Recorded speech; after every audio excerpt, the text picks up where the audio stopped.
के छोटे से गांव में चारों ओर हरियाली और शांति बनी रहती है। लेकिन इस गांव में एक शख्स है जो अपनी चालाकी और लालच के लिए जाना जाता है। नाम है लाला राम, जो गांव का कबाड़ी वाला है। लाला राम गांव का लालची कबाड़ी वाला, जो हर छोटी से छोटी चीज में अपना फायदा ढूंढता है। लेकिन क्या आपको पता है उसकी लालच उसे कहाँ ले जाएगी? लाला राम गांव के घर घर जाकर पुरानी चीजें खरीद रहा है। तभी एक घर के बाहर एक गरीब किसान उससे अपने पुराने बर्तन बेचने आता है। लाला राम भाई, ये पुराने बर्तन ले लो, हमें पैसे की बहुत जरूरत है। अरे भाई, ये तो बिल्कुल बेकार है। चलो 20 रुपए दे देता हूँ। किसान उदास होकर सामान दे देता है और चला जाता है, जबकि लाला राम मन ही मन खुश होकर सोचता है कि इस सामान को वह महंगे दामों में बेचेगा। अरे वाह, इसे तो 200 रुपए में आराम से बेच दूंगा। लाला राम का लालच दिन ब दिन बढ़ता जाता है।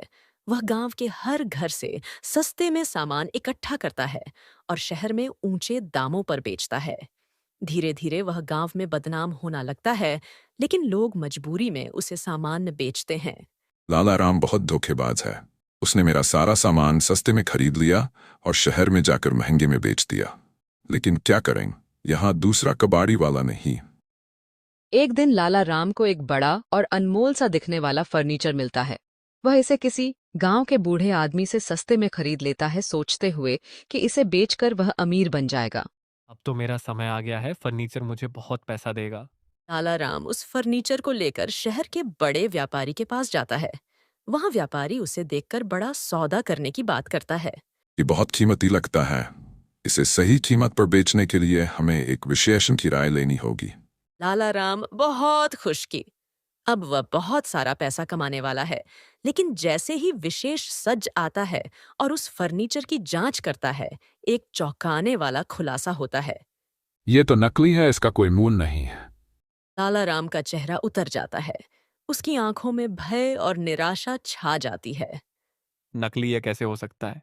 तुमने हमें धोखा देने की कोशिश की, निकल जाओ यहाँ से। लाला राम गांव लौट आता है, लेकिन अब उसकी लालच की कहानी गांव में फैल चुकी है। अब कोई भी उससे सामान नहीं बेचता। सब लोग उसकी चालाकी और लालच को जान चुके हैं। लाला राम ने हमें धोखा दिया। अब हम उससे कुछ भी नहीं बेचेंगे। सिर्फ अपने लालच के लिए उसने हमें इस्तेमाल किया। अब वह अपने अंजाम को पहुंच गया है। लाला राम अपने कबाड़ के ढेर के बीच बैठा पछताता है और अपने की पर सोचता है। काश मैंने इतना लालच ना किया होता। अब मेरे पास कुछ भी नहीं बचा। लाला राम को उसके लालच ने बर्बाद कर दिया। उसने ज्यादा से ज्यादा मुनाफ कमाने के लिए लोगों को धोखा दिया, लेकिन अंत में उसका खुद का नुकसान हो गया। लालच का अंजाम हमेशा बुरा होता है। यह कहानी हमें सिखाती है कि ईमानदारी और सच्चाई का कोई विकल्प नहीं।